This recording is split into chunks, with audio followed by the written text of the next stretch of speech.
Hello everyone, good morning. आप सभी का बहुत बहुत स्वागत है दिशा पब्लिकेशन के यूट्यूब चैनल पर। Welcome all of you.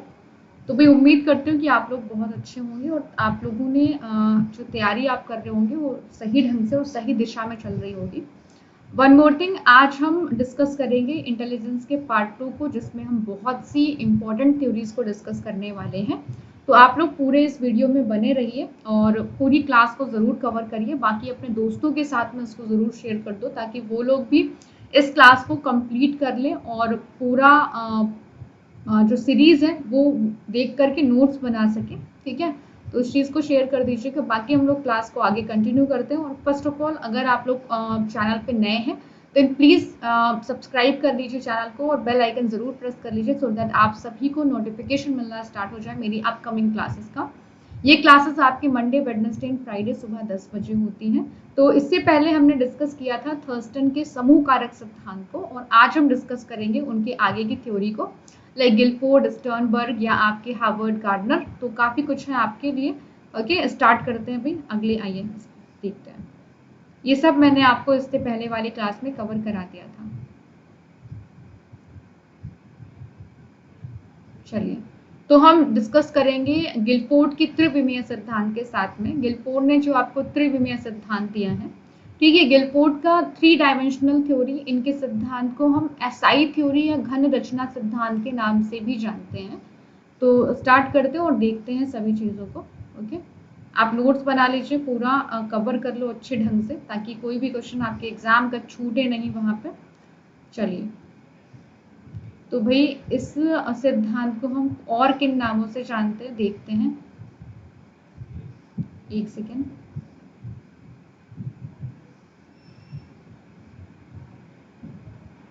आइए, ठीक है, तो इसे हम जानते हैं एक एसआई मॉडल के नाम से, ठीक है, या इसे हम जानते हैं घन रचना सिद्धांत के नाम से।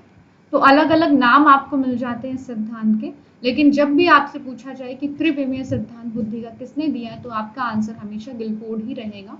और गिलफोर्ड ही पहले मनोवैज्ञानिक थे जिन्होंने बुद्धि के स्ट्रक्चर यानी कि संरचना के बारे में बात करी। ठीक है, तो भाई इन्होंने 3 आयाम कौन कौन से बताए हैं बुद्धि के। तो पहला इन्होंने बताया है विषय वस्तु, दूसरा संक्रिया यानी कि ऑपरेशंस, तीसरा है उत्पाद यानी कि प्रोडक्ट।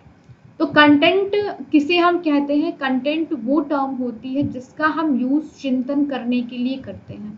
कंटेंट का मतलब होता है जिस सामग्री को हम यूज करेंगे थिंक करने के लिए। मैं जो चीज आपको पढ़ा रही हूँ वो कंटेंट ही है आपका, विषय वस्तु ही है आपका। तो जिस सूचना सामग्री का प्रयोग हम चिंतन करने के लिए करते हैं उसे विषय वस्तु कहते हैं।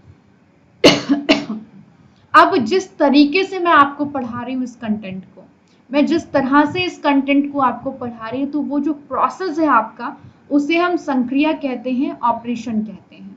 ठीक है, और जब हमारा कंटेंट संक्रिया से होकर के गुजरता है, जितना आप फिर याद करेंगे, रिटेन करेंगे, ठीक है, जो चीजें आपके पास में बचेंगी, जो कॉन्सेप्ट आपके पास में रह जाएगा पढ़ने के बाद में, तो इसे हम प्रोडक्ट कहते हैं, उत्पाद कहते हैं। ठीक है, तो कंटेंट क्या है? व्यक्ति के द्वारा सोचने चिंतन करने की जिस सूचना सामग्री का प्रयोग किया जाता है इसे विषय वस्तु कहते हैं। और संक्रिया क्या है? वह विधि जिसकी सहायता से विषय वस्तु का चिंतन, मनन और विचार किया जाता है, इसे ऑपरेशन कहते हैं।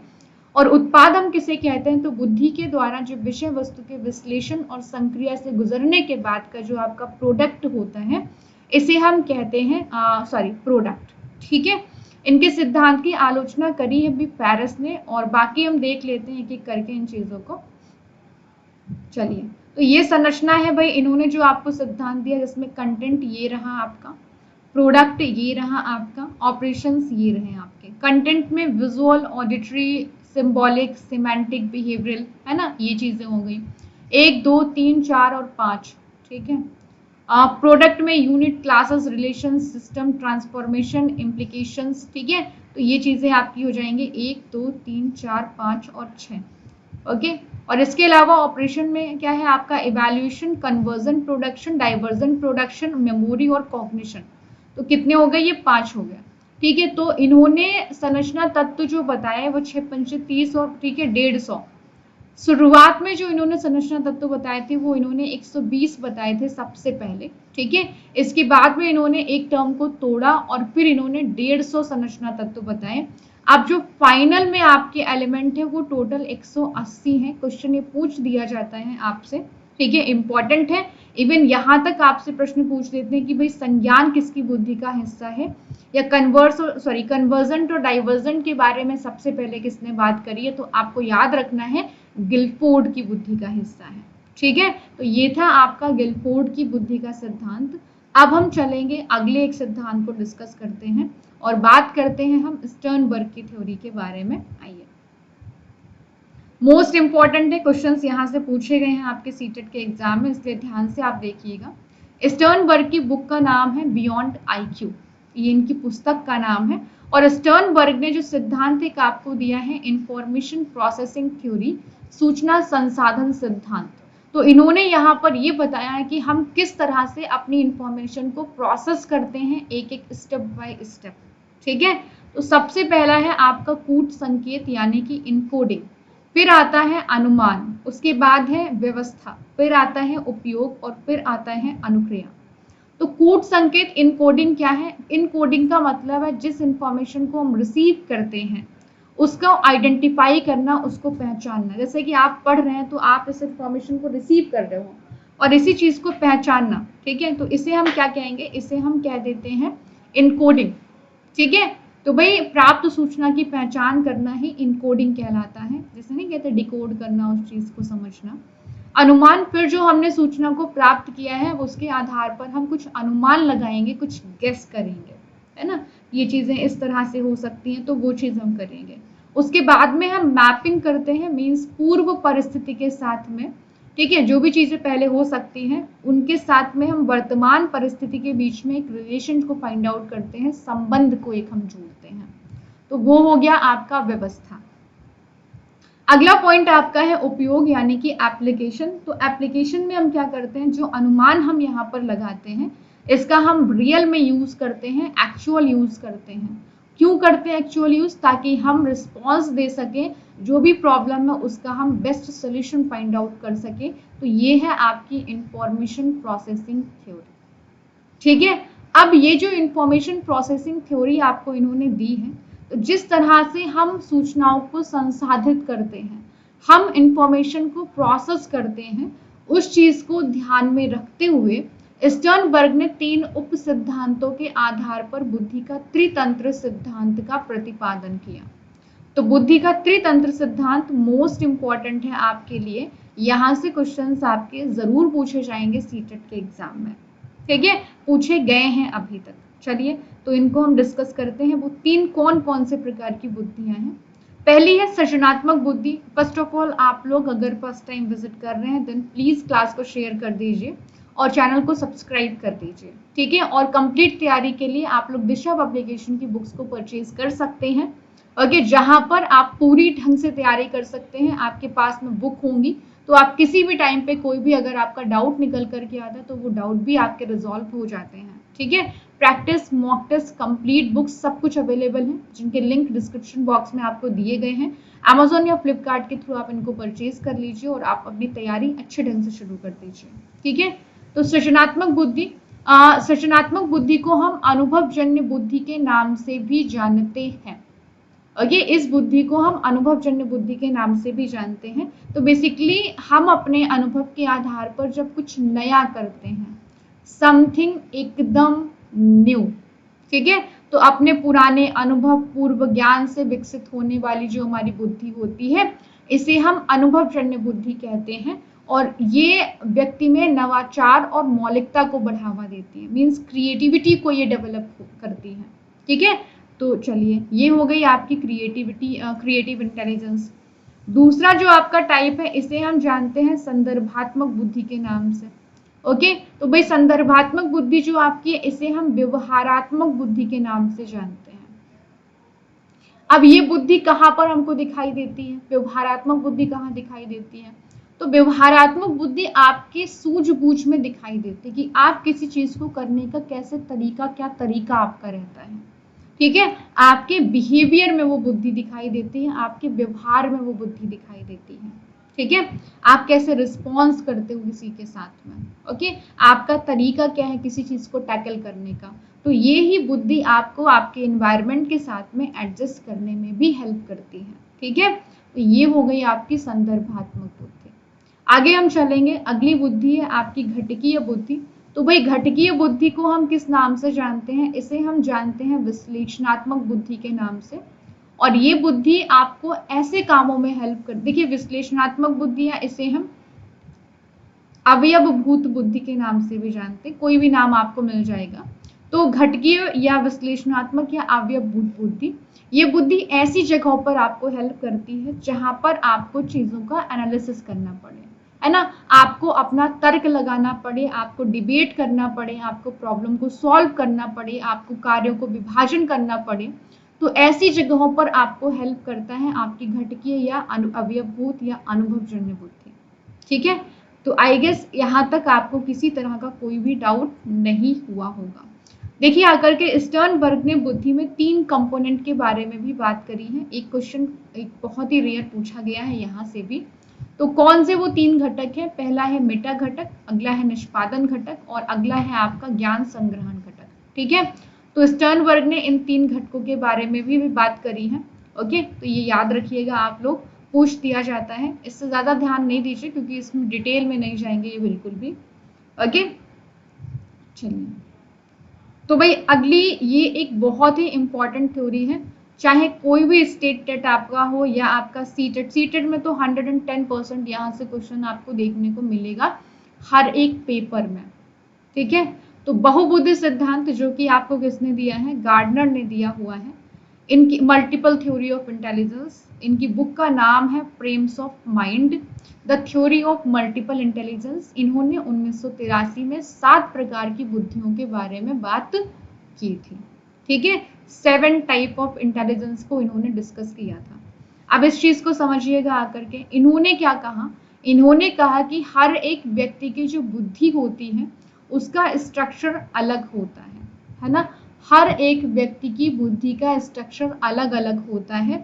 और हम चाहे तो जितनी भी बुद्धियां खोजी है ना गार्डनर ने, हम चाहे तो एक व्यक्ति में वो सभी बुद्धियों को डेवलप कर सकते हैं, उनको पोषित और मजबूत किया जा सकता है, या तो अगर हम उनको अनदेखा या इग्नोर करेंगे तो वो वीक हो जाएंगे, कोई भी बुद्धि डेवलप नहीं हो पाएगी। तो बेसिकली जो एनसीईआरटी में बुद्धि मेंशन है वो 8 बुद्धियां मेंशन है। ठीक है, लेकिन एक 9वीं बुद्धि भी खोजी गई जो कि 2000 में ऐड करी गई। बट अगर आपसे कभी रेयर पूछते कि कितनी बुद्धियां हैं तो आप 8 ही टिक कीजिएगा। ठीक है, क्योंकि एनसीईआरटी ने 8 ही इनको माना हुआ है। तो भाई आपके गार्डनर ने कहा कि प्रत्येक व्यक्ति में 9 बुद्धिमत्ताएं होती हैं और हो सकता है कि और अधिक भी खोजी जाए। ओके, चलिए, तो इन 9 बुद्धिमत्ताओं को, इन 9 इंटेलिजेंस को हम एक एक करके डिस्कस कर लेते हैं, इनसे क्वेश्चंस आपके बनते हैं। ओके, चलिए, तो भाई सबसे पहले हम बात करते हैं दृश्य स्थानिक बुद्धि के बारे में। तो दृश्य स्थानिक बुद्धि उन लोगों में पाई जाती है जो स्थान, है ना, क्रम, इनमें बहुत ज्यादा माहिर होते हैं। इनके लिए ये चीजें बहुत इंपॉर्टेंट होती, जैसे कि मूर्तिकार हो गए। ठीक है, जो गाइड होते हैं ना, जो आपको डायरेक्शन वगैरह में हेल्प करते हैं कि ये चीज यहाँ पर है, ये चीज यहाँ पर है, इनमें दृश्य स्थानिक बुद्धि पाई जाती है। ओके, इंजीनियर आपके हो गए। ठीक है, अब घर का वॉशरूम भी यहाँ पे बनना है, बेडरूम यहाँ पे बनेगा, इतना बड़े बनेगा, तो ये सब चीजें इंपॉर्टेंट होती हैं, है ना। तो यही सब आपके आ जाते हैं। अगर हम मूर्तिकार, इंजीनियर, राजगीर जो आपका होता है जो घर बनाता है, मैप जो बनाता है, तो ऐसे सभी लोग जो स्थान क्रम वगैरह का जिनके लिए इंपॉर्टेंस होती है, दृश्य स्थानिक बुद्धि पाई जाती है। कोई व्यक्ति अब गूगल मैप है ना, यूज खूब करता है, नेविगेशन वगैरह का हेल्प लेता है इधर उधर जाने के लिए रास्तों वगैरह में, है ना, तो भाई वहां पर कौन सी बुद्धि उसमें पाई जाएगी? दृश्य स्थानिक बुद्धि उसमें पाई जाती है। ठीक है, दूसरा आपका प्रकार है भाषिक बुद्धि, यानी कि वर्बल लिंग्विस्टिक इंटेलिजेंस। तो वो व्यक्ति जो भाषा के हेर फेर में माहिर होते हैं। ठीक है, भाषा के हेर फेर में जो माहिर होते हैं, इन लोगों में पाई जाती है वर्बल लिंग्विस्टिक यानी कि भाषिक बुद्धि। ठीक है, याद रखिएगा, इंपॉर्टेंट है सारी चीजें, किसी भी चीज को मिस नहीं करना है। ओके, तो भाषा के हेर फेर में जो आपको हेल्प करें, ऐसी बुद्धियां, तो इनमें पाई जाती है आपकी भाषिक बुद्धि। ओके, चलिए, आगे अब हम बात कर लेते हैं। इसमें आएंगे कौन कौन, इसमें आपके आ जाते हैं जैसे कि कवि हो गए, है ना, लेखक हो गए। तो ये सब लोग जो लैंग्वेज के साथ में बहुत मतलब है ना एक्सपेरिमेंट कर लेते हैं या बोलने में बहुत तेज होते हैं, तो इन लोगों में पाई जाती है। अगली है तार्किक गणितीय बुद्धि, यानी कि मैथमेटिकल लॉजिकल इंटेलिजेंस। तो ऐसे व्यक्ति जो तर्क बहुत लगाते हैं, तर्क लगाने में माहिर होते हैं, समस्या का समाधान कर लेते हैं, प्रॉब्लम को सॉल्व कर लेते हैं, ठीक है। तो ऐसे लोगों में पाई जाती है तार्किक गणितीय बुद्धि, जैसे कि गणितज्ञ, ठीक है, या वैज्ञानिक, ठीक है। तो ऐसे लोग या वकील हो गए, तो इस तरह के लोग आपके पाए जाते हैं जिनमें तार्किक गणितीय बुद्धि पाई जाती है, ठीक है। अगली है शारीरिक गतिक बुद्धि। तो जो अपने शरीर को, है ना, शरीर के ऊपर जिनका बहुत नियंत्रण होता है, ओके, बॉडी के ऊपर जिनका बहुत कंट्रोल होता है, हैंड एंड आई कोऑर्डिनेशन जिनका बहुत अच्छा होता है, उनमें पाई जाती है शारीरिक गतिक बुद्धि। जैसे कि एग्जाम्पल अगर हम लें तो आपके क्या कहते हैं, खिलाड़ी हो गए, है ना, डांसर हो गए, जिम वाले हो गए भाई आपके, ठीक है। तो ये सब जिनका बॉडी के ऊपर बहुत कंट्रोल होता है, इन लोगों में पाई जाती है शारीरिक गतिक बुद्धि। सर्जन हो गए, जो अपनी मसल्स, हाथ पैर इनका ज्यादा यूज करते हैं बेसिकली, तो इनमें पाई जाती है शारीरिक गतिक बुद्धि, ठीक है। चलिए, तो आगे हम बात करते हैं संगीतीय बुद्धि, जो संगीत में बहुत ज्यादा इंटरेस्ट रखते हैं, संगीत में जिनको बहुत रुचि होती है, ठीक है, जैसे कि म्यूजिशियन हो गए, संगीतज्ञ हो गए आपके, ठीक है, या गायक हो गए। तो इन लोगों में पाई जाती है संगीतीय बुद्धि। यहाँ से क्वेश्चन बहुत पूछा जाता है और बच्चे कंफ्यूज भी हो जाते हैं, तो इस चीज को हम समझ लेते हैं। इंट्रापर्सनल इंटेलिजेंस, अगर क्वेश्चन में मेंशन है कि सेल्फ की फीलिंग्स मीन्स स्वयं की भावनाएं, स्वयं के इमोशंस, खुद के बारे में जानकारी, इंट्रोवर्ट जो पर्सनालिटी होती है, ठीक है, इनमें ही रहता है, मीन्स वो specially in touch with their own feelings, दूसरों में इन्वॉल्व नहीं है, ओके। तो इनमें पाई जाती है अंतरावैयक्तिक बुद्धि, जो सेल्फ रिजर्व होते हैं, ठीक है। तो जैसे कि एग्जाम्पल दार्शनिक हो गए, है ना, तो इन लोगों में यही बुद्धि पाई जाती है आपकी इंट्रापर्सनल, जो कि सेल्फ के साथ में जुड़े हुए होते हैं, बाकी इनको मतलब नहीं होता है। अगर इंटरपर्सनल के बारे में आपसे पूछे कि भाई, तो इंटरपर्सनल के लिए क्वेश्चन में मेंशन होगा अदर्स, ठीक है, यानी कि दूसरों की फीलिंग्स, दूसरों की भावनाओं, इसके बारे में ये यहाँ पर बात करेंगे, ठीक है। प्रश्न में सीधा मेंशन होगा कि ऐसे व्यक्ति जो दूसरों की फीलिंग्स, दूसरों के इमोशंस, है ना, इनके प्रति ज्यादा कंसर्न होते हैं, सोशल होते हैं, बातचीत ज्यादा करते हैं, तो ऐसे लोगों में इंटरपर्सनल इंटेलिजेंस पाई जाती है। जैसे कि आपके नेता हो गए, है ना, सेल्स पर्सन हो गए, जो चीजों को बहुत जल्दी चटपट आपके ऊपर बेच देते हैं, है ना, डॉक्टर हो गए, परामर्शदाता हो गए, भाई दूसरों को समझने की अंडरस्टैंडिंग रखते हैं ना, मनोवैज्ञानिक हो गए आपके। तो इन लोगों में पाई जाती है कौन सी बुद्धि, इन लोगों में पाई जाती है अंतरवैयक्तिक बुद्धि, इंटरपर्सनल इंटेलिजेंस, ठीक है। अगला है आपका नेचुरलिस्ट, यानी कि प्रकृतिवादी। इस बुद्धि को 1998 में ऐड किया गया। ऐसे व्यक्ति जिनको अपने नेचर के साथ में बहुत लगाव रहता है, ठीक है, प्रकृति से जिनको प्रेम होता है, प्रकृति प्रेमी जो होते हैं, जैसे कि किसान, है ना, ये माली या जंतु विज्ञानी, ठीक है, पर्यटक हो गए, वनस्पति विज्ञानी हो गए, ठीक है। तो इन लोगों में प्रकृतिवादी बुद्धि पाई जाती है, आगे चल करके ये बनेंगे, ओके। 9वीं बुद्धि को ऐड किया गया 2000 में अस्तित्ववादी बुद्धि के नाम से, जिसे हम जानते हैं। इसमें ऐसे लोग आते हैं जो ये सोचते हैं कि हम यहाँ क्यों हैं, हमारा इस दुनिया में रोल क्या है ना। इनका डिसिप्लिन ऑफ फिलॉसफी, मतलब फिलॉसफी, दर्शन वगैरह में बहुत ज्यादा ध्यान रहता है ना। एग्जिस्टेंस को लेकर के बात करते हैं, हम क्यों हैं, क्या जो नहीं प्रवचन आपको दिए जाते हैं, ओके। तो साधु संत आपके हो गए, मौलवी फकीर हो गए, ठीक है, साध गुरु आपके जो हो गए, ओम शांति वाले हो गए, तो ये सब लोग आपको क्या करते हैं, ये सब लोग आप बात करते हैं ना कि हम यहाँ क्यों हैं, तो निकल जाते हैं हिमालय पे ज्ञान के लिए। ओके, तो ये लोग आते हैं अस्तित्ववादी बुद्धि में।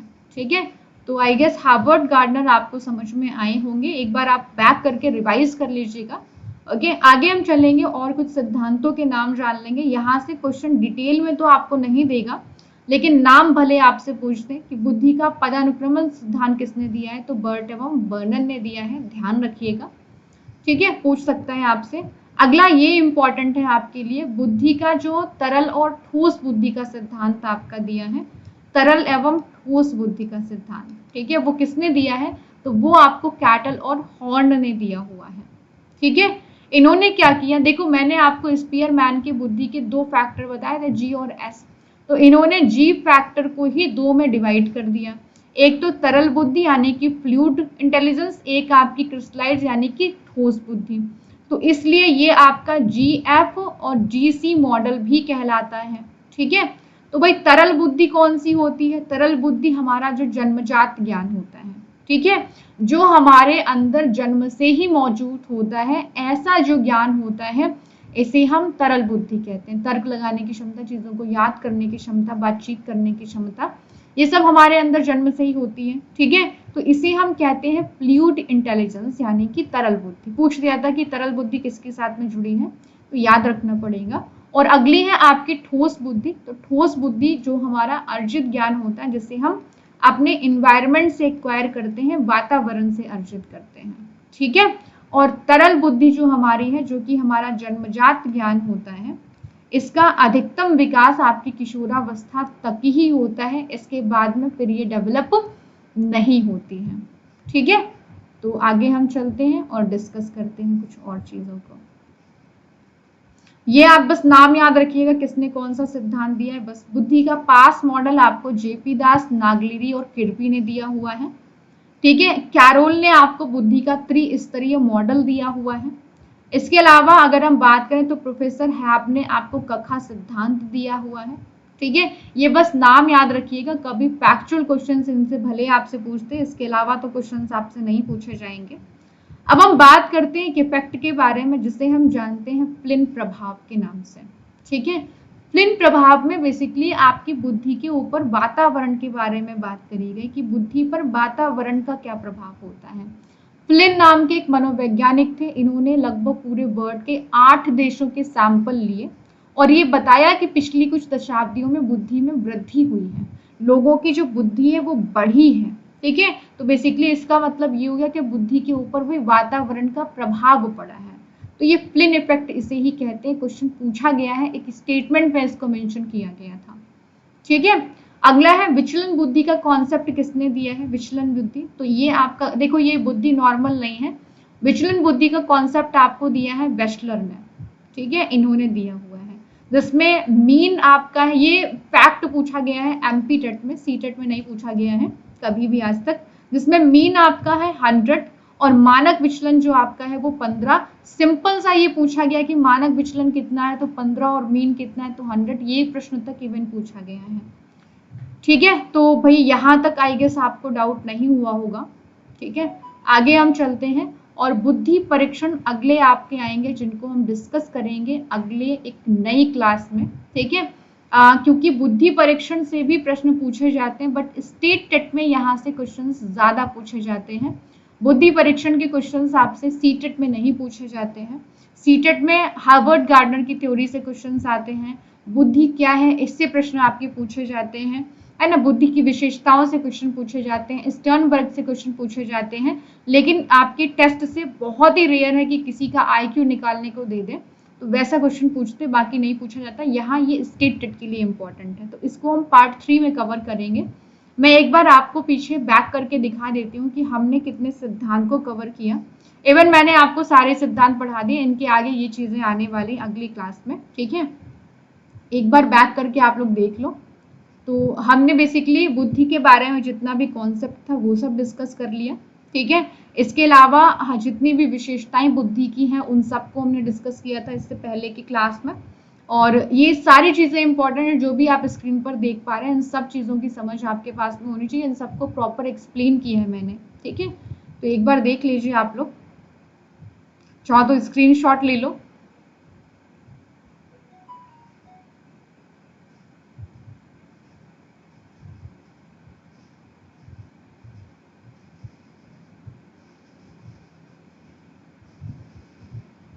ठीक है, आज हमने यहाँ से स्टार्ट किया हुआ था। आइए सब लोग ध्यान से आप लोग देखते रहिएगा पूरा, ठीक है, स्क्रीनशॉट ले लो और नोट्स इनके आप बना लीजिएगा, क्योंकि जब आप नोट्स बनाएंगे ना तो वहां से पूरा सब कुछ एकदम क्लियर हो जाएगा आपका। ठीक है, लास्ट टाइम पे आप अच्छे से रिवाइज कर पाएंगे इस चीज को। ठीक है, तो और हार्वर्ड गार्डनर मोस्ट इंपॉर्टेंट है, स्टैनबर्ग भी मोस्ट इंपॉर्टेंट है आपकी सीटेट के एग्जाम के लिए। ठीक है, इनसे क्वेश्चंस आपको हार्वर्ड गार्डनर से तो 110% क्वेश्चन आपको मिलेगा ही मिलेगा, डेफिनेट, को नो डाउट है ना, एनी डाउट, कोई डाउट ही नहीं उसमें। और बाकी जितने भी वीडियोस अभी तक हो चुके हैं उन सबको जरूर देख लीजिए। ठीक है, तो अब हम लोग अगली क्लास में इसको कंटिन्यू करेंगे बुद्धि के परीक्षणों के साथ में। इससे पहले मैं आपको चीजें बता दूं कि आप सब लोग अगर तैयारी कर रहे हैं तो दिशा पब्लिकेशन की बुक्स आपके लिए अवेलेबल है। ठीक है, इन बुक्स को आप लोग परचेज कीजिए और अपनी कंप्लीट तैयारी करिए, क्योंकि आपको यहाँ पर प्रैक्टिस टेस्ट भी मिल जाएंगे दिशा के। ठीक है, मॉक टेस्ट के लिए भी आपको मिल जाएंगे, मॉक टेस्ट या प्रैक्टिस टेस्ट वही सेम चीज। प्रीवियस ईयर पेपर की भी आपको बहुत अच्छी बुक मिल जाएगी यहाँ पर। इसके अलावा आपको एक मास्टर बुक भी इनकी मिल जाएगी जिसमें आपके सारे सब्जेक्ट मेंशन रहेंगे, अलग से कुछ आपको नहीं तैयार करना पड़ेगा। इसके अलावा आपको इनकी सीडीपी की बहुत ही बढ़िया बुक अवेलेबल है। ठीक है, तो वो सब चीजें आप लोग अच्छे ढंग से परचेज कर लो उसको और प्रॉपर तैयारी करना स्टार्ट कर दो। ठीक है, क्योंकि जब आप ढंग से तैयारी करेंगे तभी सारी चीजें आपकी कवर हो पाएंगी, अदरवाइज तो फिर वही चीजें, नंबर तो ले आए। देखो आकर के अभी आप सीटेट के लिए पढ़ रहे हो तो ऐसे मत सोचो कि बस सीटेट में हल्का हल्का पढ़ लिया काम हो गया। जितना आप प्रॉपर पढ़ेंगे उतना ही आपका आगे का जो बोझ है वो कम होगा, है ना। लाइक DSSB हो गया या यूपी सुपर टेट हो गया या आपको स्टेट टेट देना है ना, तो वैकेंसी के एग्जाम फिर वो चीजें आपके लिए उतनी ही आसान हो जाएंगी। तो इसलिए मैं कह रही हूँ कि आप लोग बढ़िया ढंग से पूरा कवर कर लो ताकि आपको किसी भी तरह की कोई भी समस्या ना हो।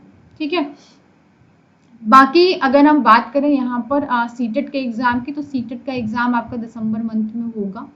ठीक है, और प्रॉपर सारी चीजें क्लियर हैं, उसके बारे में कोई डाउट नहीं कि दिसंबर में नहीं होगा, दिसंबर मंथ में होगा।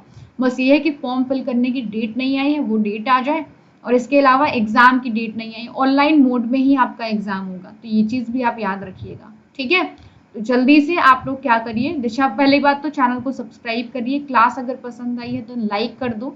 ठीक है, और आप लोग क्या करेंगे, क्लास को और चैनल को, वीडियो को आप शेयर किया करो अपने दोस्तों के साथ में ताकि उनकी भी तैयारी हो सके। ठीक है, तो वन मोर थिंग, आप लोग क्या करेंगे, आप लोग हाँ, दिशा पब्लिकेशन की बुक्स को परचेज करिए, जाते जाते इतना ही बोलूंगी। बाकी फिर हम लोग मिलेंगे अगली क्लास में, तब तक के लिए bye bye, take care, wish you all the best, अपना अपना ख्याल रखिए और सही ढंग से तैयारी करते रहिए। बाकी ऑनलाइन प्रैक्टिस भी करते रहिए आप लोग, क्योंकि ऑनलाइन पेपर आपका होगा, तो उस पैटर्न के साथ में आपको अवेयर होना बहुत जरूरी है कि किस तरह से हमें ऑनलाइन पेपर अटेम्प्ट करना है। ठीक है, तो फिर मिलेंगे अगले पार्ट 3 में इंटेलिजेंस के, तब तक के लिए bye bye, take care, wish you all the best, ध्यान रखिए, थैंक यू।